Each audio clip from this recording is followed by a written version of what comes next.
Hello everyone. First round का counselling तो ख़त्म हो चुका है। बीएड का सेकंड राउंड का काउंसलिंग का बहुत ही बेसब्री से आप लोग इंतजार कर रहे हैं।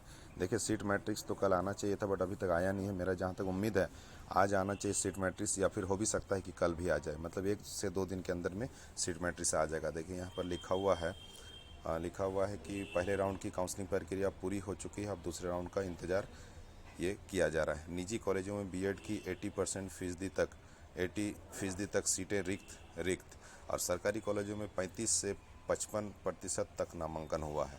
देखिए, जो गवर्नमेंट कॉलेजेज हैं उसमें 35% से लेकर 55% के बीच में अलग अलग यूनिवर्सिटी के हिसाब से एडमिशन हुआ है।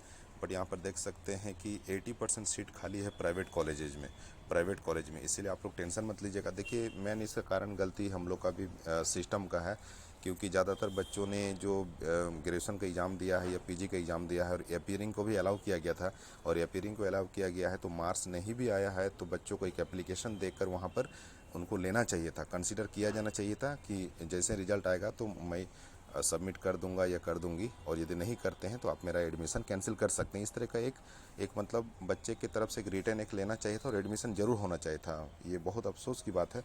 मैं कोशिश करता हूँ कि रांची यूनिवर्सिटी में भी जाकर शिकायत करूँगा इस बारे में कि ये बहुत गलत हो रहा है। ठीक है, ये बहुत गलत हुआ है बच्चों के साथ।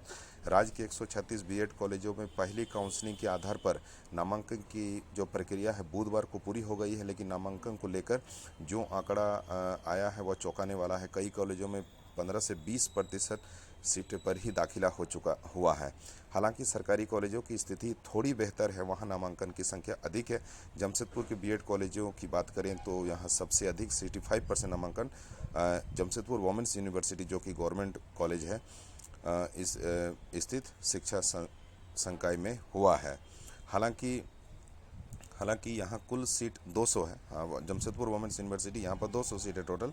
तो ऐसे में सीटों के अनुसार में यह आंकड़ा बहुत कम है। इसके बाद जमशेदपुर कोऑपरेटिव कॉलेज में कुल 100 सीटों में 55 पर नामांकन हुआ है। ग्रेजुएट कॉलेज में 100 में से 35 पर एडमिशन हुआ है। और विदित हो कि सरकारी कॉलेजों में निजी कॉलेजों की तुलना में फ़ीस कम है। सरकारी कॉलेज में फ़ीस कम है प्राइवेट के कंपैरिजन में। यही वजह है कि पहले राउंड की काउंसलिंग के लिए जारी जो मेधा सूची जो निकाला गया है, सिलेक्शन लिस्ट जो दिया गया है, उसमें शामिल विद्यार्थियों ने सरकारी कॉलेजों को चुना है। अब दूसरे राउंड की काउंसलिंग की तिथि अब तक तय नहीं है। देखिए, दूसरे राउंड की जो काउंसलिंग होगी इसका डेट अभी तक फिक्स नहीं है, बट उम्मीद करते हैं कि बहुत जल्द आना चाहिए। हम लोग भी अपडेट इधर उधर से जहाँ से भी हो पाएगा पता कर रहे हैं, और जैसा भी होगा आप लोग को इन्फॉर्म करते ही रहूँगा। पहले राउंड की काउंसलिंग प्रक्रिया पूरी होने के बाद अब दूसरे राउंड की काउंसलिंग का इंतजार है। हालांकि झारखंड संयुक्त प्रवेश प्रतियोगिता परीक्षा यानी जेसीईसी ने अभी तक इसकी तिथि घोषित नहीं की है। जेसीबी बोर्ड ने अभी तक सेकंड राउंड काउंसलिंग के बारे में कुछ वैसा बताया नहीं है। ऑफिशियली कुछ वैसा अभी तक पता नहीं चला है। जिन कॉलेजों में एडमिशन कम हुआ है वे सेकंड काउंसलिंग का बेसब्री से इंतजार करें। सही बोला गया है, जो कॉलेज वाले हैं वो सेकंड राउंड काउंसलिंग का, कॉलेज वाले भी, स्टूडेंट नहीं। ये देखिए, स्टूडेंट नहीं, कॉलेज भी जो हैं, जितने भी कॉलेज हैं, सेकंड राउंड काउंसलिंग का बहुत ही बेसब्री से इंतजार कर रहे हैं ताकि कुछ एडमिशन उनके यहाँ हो जाए। ठीक है, इंतजार कर रही है। कॉलेजों को पहली काउंसलिंग के दौरान अच्छी खासी संख्या में नामांकन होने की उम्मीद थी, क्योंकि अलॉटमेंट जो है वो 10,660 बच्चों का दिया गया है। अलॉटमेंट में जो सिलेक्शन हुआ है 10,660 बच्चों का दिया गया। बट मैंने आप लोग को क्या बोला था कि अधिक से अधिक 2 से 3 हज़ार बच्चे ही एडमिशन ले पाएंगे। और रीज़न ये भी एक है कि रिजल्ट जो नहीं आया है, जिसके कारण अपीयरिंग वालों को रिजेक्ट कर दिया गया है। ये बहुत अफसोस की बात है। अच्छी खासी संख्या में नामांकन होने की उम्मीद थी, लेकिन यह पूरी नहीं हो सकी।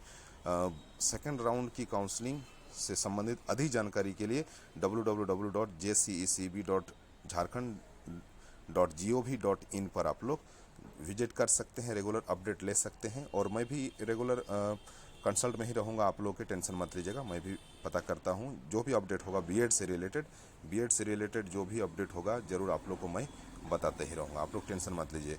फीस में 80,000 से 1 लाख रुपये तक अंतर है। हाँ, प्राइवेट और गवर्नमेंट में 1 लाख से लेकर 80,000 से लेकर 1 लाख तक के बीच का अंतर है।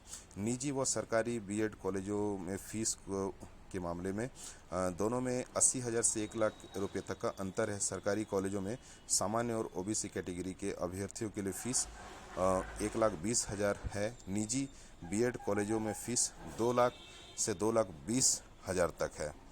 बीएड कॉलेजों में पहले काउंसलिंग में उम्मीद से कम विद्यार्थी शामिल हुए हैं। ऐसे में अब सेकंड राउंड काउंसलिंग का इंतज़ार है, लेकिन अभी तक इसकी कोई तिथि घोषित नहीं की गई है और विभाग को जल्द से जल्द काउंसलिंग की तिथि घोषित करना चाहिए डॉक्टर।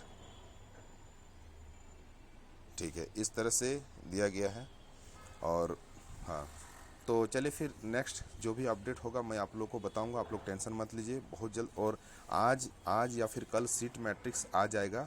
सीट मैट्रिक्स से हम लोग को ये भी पता चलेगा कि किस कॉलेज के किस कैटेगरी में कितना सीट फुल हुआ है, कितना खाली है, ओवरऑल उस कॉलेज का कितना सीट अभी भी बचा हुआ है, उसके हिसाब से आप लोग अप्लाई कीजिएगा। तो जैसे ही कुछ अपडेट होगा उसका एक पीडीएफ आएगा, पीडीएफ पूरा आएगा, ठीक है। जिस तरह से अलॉटमेंट आप लोग आया था ना सीट अलॉटमेंट का, उसी तरह से सीट मैट्रिक्स का भी पूरा पीडीएफ आएगा सभी कॉलेजेज का कि कहाँ कितना वैकेंट सीट है, इससे हम लोग को पता चलेगा। तो ठीक है, नेक्स्ट अपडेट के लिए आप लोग वेट कीजिएगा, बहुत जल्द मैं फिर अपडेट दूंगा। Thank you everyone, God bless you. आज लाइव भी आ जाऊँगा शाम को, आप लोग जुड़िएगा, ठीक है।